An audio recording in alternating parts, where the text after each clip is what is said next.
এই দুষ্টু, হাত দিতেছো কেন? প্লিজ এমন করো না সোনা। আমি দিব, তুমি বলার কে? আমি কে তাই তো? আমি তোমার বউ, আর তুমি বারবার এরকম করে উল্টাপাল্টা কাজ করো কেন? হ্যাঁ, ওই বউকে তো ভালোবাসা দেওয়ার জন্য এরকম করতেছি, তাহলে আমাকে আটকাইতেছো কেন? প্লিজ আমাকে আটকে দিও না, আজকে আমি কিছুতেই নিজেকে আটকে রাখতে পারবো না। তাই বলে এমন করবে? তাহলে আমার নিজেকে অনেক বেশি পাগল পাগল মনে হয়। তুমি আমাকে উত্তেজিত করে দাও কেন এত বেশি? কারণ তুমি আমাকে বারবার বাধা দাও, তাই আমি তোমাকে দূরে রাখতে পারবো না। তোমার ভালোবাসাটা আমার চাই আজকে। আমি চাইলেই তোমাকে আটকে দিতে পারি না, তুমি জোর করেই এমন করো। আমার অস্বস্তি লাগছে। প্লিজ, তুমি দেখতেছো তো আমি এখন রুমে নেই, কিচেনে আছি, কাজ করতেছি। তাহলে তুমি এরকম কেন করতেছো সোনা?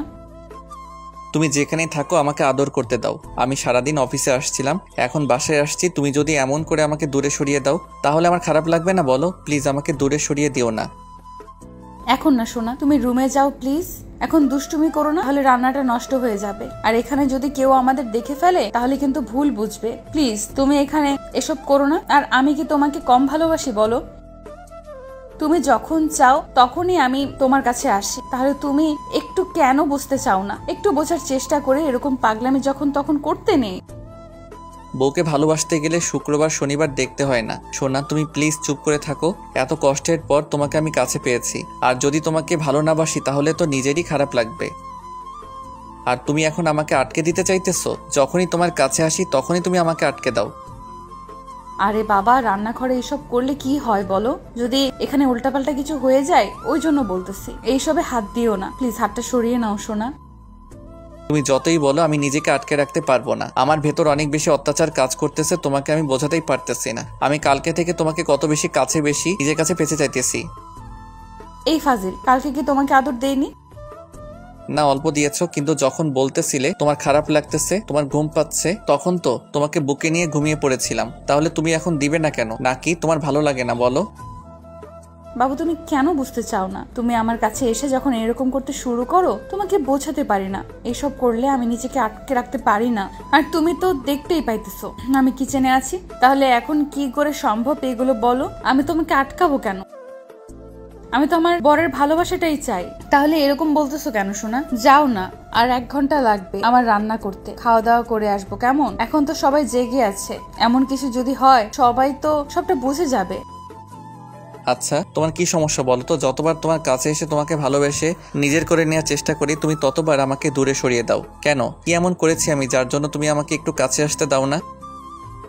এখন কি আমাদের ভালোবাসাটা পুরনো হয়ে গেছে বলো, নাকি আমার আদরগুলো তোমার কাছে অসহ্য লাগে বলো, যার জন্য তুমি আমাকে এমন করে দূরে সরিয়ে দিতে থাকো? যতবার তোমার কাছে আসি তুমি কি করো? কাজের বাহানা দিয়ে অজুহাতে আমার থেকে দূরে সরে যেতে চাও, তাই তো? ঈশানের কথাতে মিথিলা ওর দিকে ঘুরল, তারপর ওর মুখের পাশে হাত রেখে বলতে লাগলো, সোনা কেন বুঝতে চাইছো না? এটা এখন সম্ভব না। এখন তো সবে মাত্র সন্দেহ হয়েছে, আর তুমি এসেই আমার সাথে দুষ্টুমি করতে শুরু করেছো। যাও গিয়ে ফ্রেশ হয়ে আসো। তাছাড়া আব্বু আম্মু বাসাতে আছে, যে কোনো সময় এখানে চলে আসতে পারে। তাহলে কি আমার খারাপ লাগবে না বলো? তখন তো উল্টাপাল্টা কিছু একটা হয়ে যেতে পারে, আর যদি আমাদের এমন করে দেখে ফেলে তাহলে তো অনেক বেশি কেলেঙ্কারি হয়ে যাবে। কিছু হবে না। আমি কি বেশি দুষ্টামি করবো নাকি? আমার বউটাকে জড়িয়ে ধরবো, তুমি রান্না করতে থাকো। আমি তোমাকে এমন করে জড়িয়ে ধরে রাখি না অনেক দিন হয়েছে। প্লিজ আমাকে একটু থাকতে দাও, না হলে কিন্তু অনেক দুষ্টামি করবো।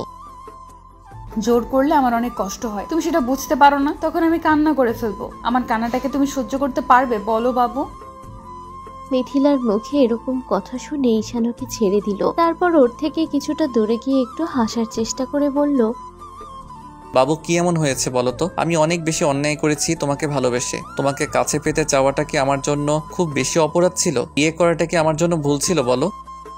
বাবু, তুমি এমন করে কেন বলতেছো? প্লিজ আমার কাছে আসো, দেখি আমি তোমাকে আদর করে দিতেছি। তারপরও এরকম কথা বলো না। তারপরও আমি চাই না আমার বাবুটা কষ্ট পাক। এখন লাগতেছে তাই না? এখন সত্যি কথা বলেছি তো এখন চাইতেছো? লাগবে না, জোর করে আমি কারো কাছে আসতে চাইনি। তবে একটা কথা কি জানো তো, সত্যিকারের ভালোবাসতাম তো, ওই জন্য এত বেশি পাগলামি করে তোমার জন্য। কিন্তু আজকে তুমি বারবার বুঝিয়ে দিতেছো যে তুমি আমাকে কতটা বেশি অসহ্য মনে করো। আজকের পর থেকে আমি আর তোমার কাছে ইচ্ছে করে কখনোই আসবো না। তুমি যদি আদর চাইতে আসো আমি তোমাকে ইগনোর করব, বলে দিলাম। আসলে আমার ভালোবাসাটা এখন পুরনো হয়ে গেছে তো, তাই তোমার এখন আর কিছু চাই না। প্লিজ এমনটা বলিও না। তুমি জানো আমি তোমাকে কতটা ভালোবাসি, তারপরেও তুমি এরকম পাগলামি কেন করতেছো? তোমাকে আমি বোঝাতেই পারতেছি না যে এই মুহূর্তে সম্ভব না। আব্বু আম্মু এসে দেখে ফেলে কত বাজে পরিস্থিতির মুখে পড়তে হবে আমাকে, বুঝতে পারতেছো তুমি? বাজে পরিস্থিতিতে আমি পড়ে গেছি। তোমাকে বিয়ে করাটা আমার অন্যায় ছিল। আসলে সবাই বলে যে ভালোবাসা পর্যন্ত ঠিক আছে, কিন্তু গার্লফ্রেন্ড কখনো বিয়ে করতে নেই। তাহলে বিয়ে করলে ঠিকই সে তোমার থেকে দূরে সরে যাওয়ার চেষ্টা করবে। বিয়ের আগেও তুমি এমন করেছো আর বারবার বলেছো যে তুমি আমাকে কাছে পেতে চাও, কিন্তু যতবার যেতে চেয়েছি ততবার নাক সিটকে দূরে সরে গেছো। আর এখন বিয়ে হয়েছে, এখন কাজের অজুহাত দূরে সরে থাকো। আজকের পর না তোমার কাছে আসবো না, তোমার ভালোবাসাটা পেতে ইচ্ছে করবে আমার।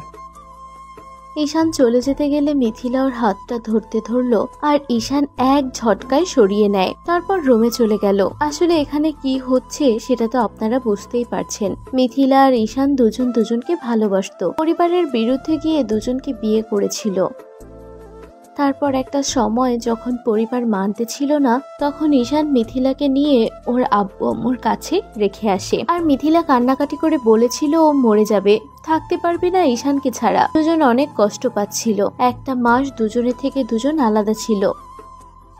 তারপর যখন মিথিলা অসুস্থ হয়ে পড়তেছিল, বারবার নিজেকে কষ্ট দেওয়ার চেষ্টা করে। তারপর দুই পরিবার ঠিক করে ওদের আবার বিয়ে হবে। তারপর 15টা দিনের মধ্যে ওদের ধুমধাম করে বিয়ে হয়েছিল। আর বিয়েটার প্রায় 6 মাস কেটে গেছে। বিয়ের কয়েকদিন পর পর্যন্ত ওদের ভালোবাসাটা অনেক গভীর ছিল। মিথিলা ঈশানের বুক থেকে মাথাটা সরাতো না। আর ঈশান বুঝতে পারতেছে যেদিন যত যাচ্ছে মিথিলার ভালোবাসাটা কেমন যেন কমতে শুরু করেছে। কেমন যেন অসহ্য মনে করে ও ওকে কাছে আসলেই। আর কালকে ঈশান সারাটা দিন অফিসে ছিল। রাতে যখন মিথিলা ওকে আদর করতে বারণ করেছিল, ঈশানকে বোঝাতে চাইছিল ওর খারাপ লাগতেছে, তখন ঈশান ওর থেকে দূরে সরে গিয়েছিল। আর তারপরে ঈশান ভেবেছিল যে কালকে অফিস থেকে ফিরে ওকে আদর করবে, তাই কাজগুলো শেষ করে সন্ধ্যার দিকে তাড়াহুড়ো করে বাসায় চলে আসে।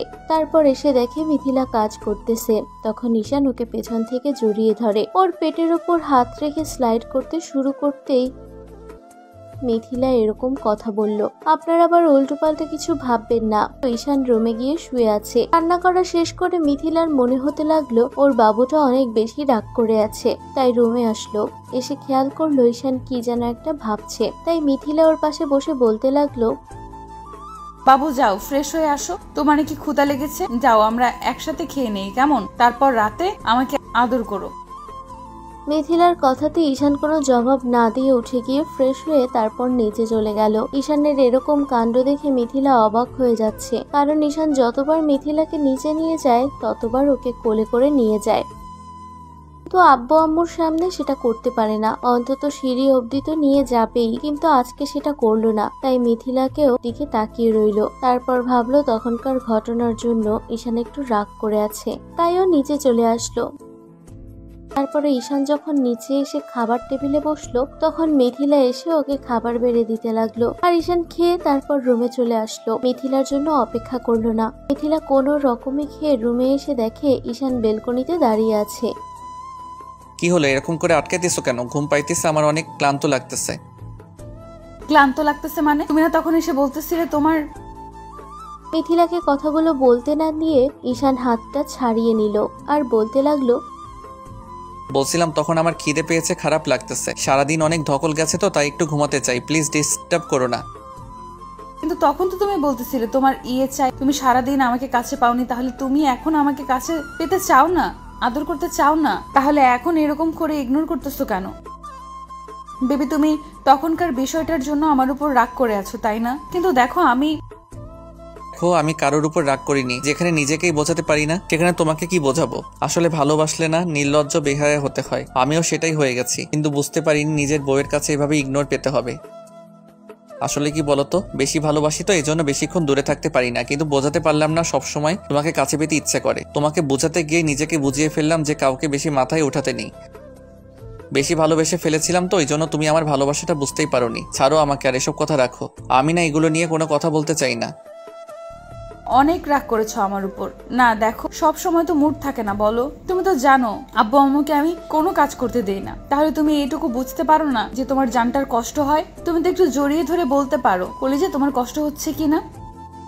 ঠিকই বলেছো, আমি তোমাকে বুঝতেই পারি না। কারণ কেন বুঝতে পারি না জানো? কারণ আমি তো একটা বাচ্চা, যে তোমার ভালোবাসাটা বুঝতেই পারি না। সময় বুঝে সুযোগ বুঝে যদি ভালোবাসতে হয় তাহলে সে ভালোবাসাটা আমার দরকার নেই। আমাকে আর ডিস্টার্ব করো না।